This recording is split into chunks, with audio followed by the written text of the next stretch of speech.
Hello, my name is Rich Howard, owner of Architectural Builder Supply. In this video is to bring you a closer look at the Adams Rite, their part number MS1847-10-630.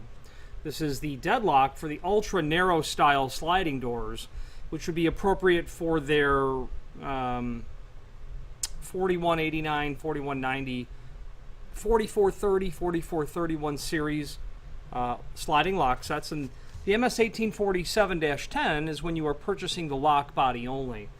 Sometimes I have clients who will call and say that they want to purchase the entire new lock body for the sliding door in the condo that they have when they retire to a warmer climate during the winter. And we'll talk about that, and it'll be discovered that maybe only one piece of all of it needs to be replaced rather than buying an entire new lock. Replace only what you need to. Well, in this case, just the lock body is what was damaged. The exterior and interior trims were of no trouble in terms of the operation. But when you are working on one of those sliding door locks, 89, 4189, 90, 4430, 4431, this would be the lock body for it. Now, the MS1847 is this lock body. The Dash 10, and there are two options here. There's a Dash 10 and then a Dash 9. The Dash 10 means that this profile right here, this detail here and here, is square. If you look at the edge of your door and it's rounded or radiused there, you need a Dash 09. That'd be the part number. Then the 630 tells you stainless steel for the exposed faceplate, is what that is. Stainless steel components, or zinc, would be my guess, with a corrosion resistance. The orientation of the hub for the tailpiece is specific. This is at 22, I think it's 22.5 degree. The point being is these locks can be manufactured with the orientation of that hub in lots of different positions, which will accommodate several different installations or trim. Think of needing to have, rather than perhaps just an interior escutcheon with a vertical slide knob on it that you push up and down. What if you had to have a teardrop-shaped thumb turn physically rotate to operate the lock? Well, the orientation of the hub,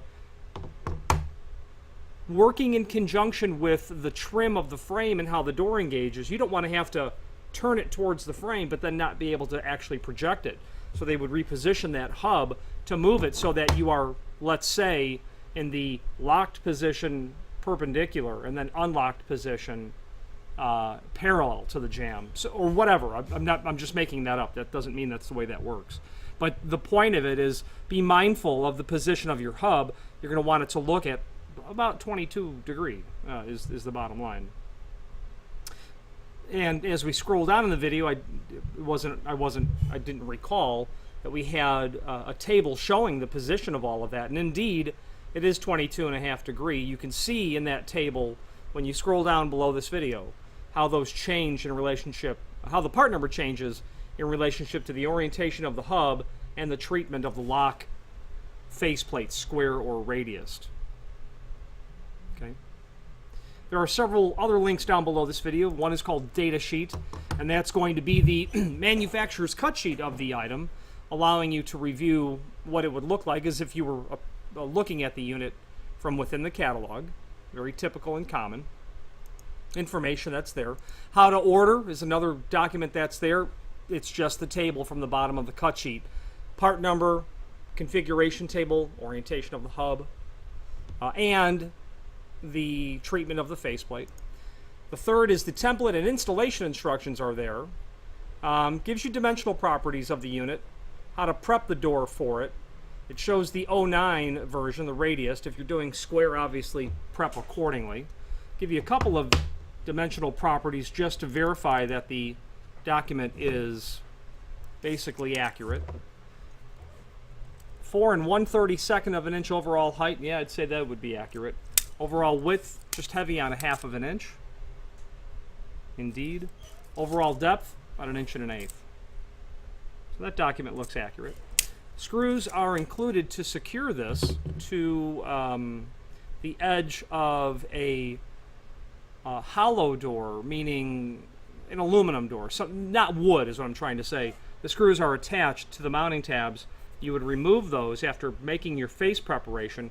You would slide the lock body up and in, and you're going to want to have the crossbore hole already drilled and maybe insert a very small implement through the hub to prevent the lock from falling into the cavity. Get that first screw attached and then attach the second screw. Obviously you'll make that preparation but then have to drill a hole immediately above and below the lock prep to allow, drill and countersink a hole to account for the screw. And you can see that that is a flat undercut head screw that's there. This is what we're looking at, the undercut nature to the head, which would allow you to install that countersunk into a very thin material, which is where the flat undercut profile of that screw comes in. That's why that's important. Small amount of adjustment, in fact, well, not small, 3/16 of an inch. You can tailor the projection of the latch bolt by manipulating this screw, and it will literally draw the bolt in and out from the edge of the lock, and I'm going to get a small screwdriver and demonstrate that. Okay, here we are with the lock body. As I draw that clockwise, you can see that it's coming out. Counterclockwise, literally drawing it in further in place. Nice and important, give you that final tailored finish to your installation is what that will allow you to do. The balance of the extended description down below this video contains information that we've pretty much covered. The bolt is an anti-lift bolt, a 3-ply laminated bolt, cannot be pushed down when it's in the locked position naturally. It's going to stay there. There is a self-latching version of this as well. If you have a self-latching version, be sure to probably reach out to us, because that may not work in conjunction with, because the orientation of the hub may not be exactly compatible with what you're working on. Okay. Finally, there's a link below this video to the manufacturer's page where you can pull up not only all of the Adams Rite products that we sell, but a link to the manufacturer's website, as well as a link to the full product catalog. If you have any questions on the Adams Rite MS1847-10-630 deadlock for ultra narrow style sliding doors, or any other ultra Adams Rite product, please, ultra narrow, or any other Adams Rite product, please feel free to reach out to us. Thank you.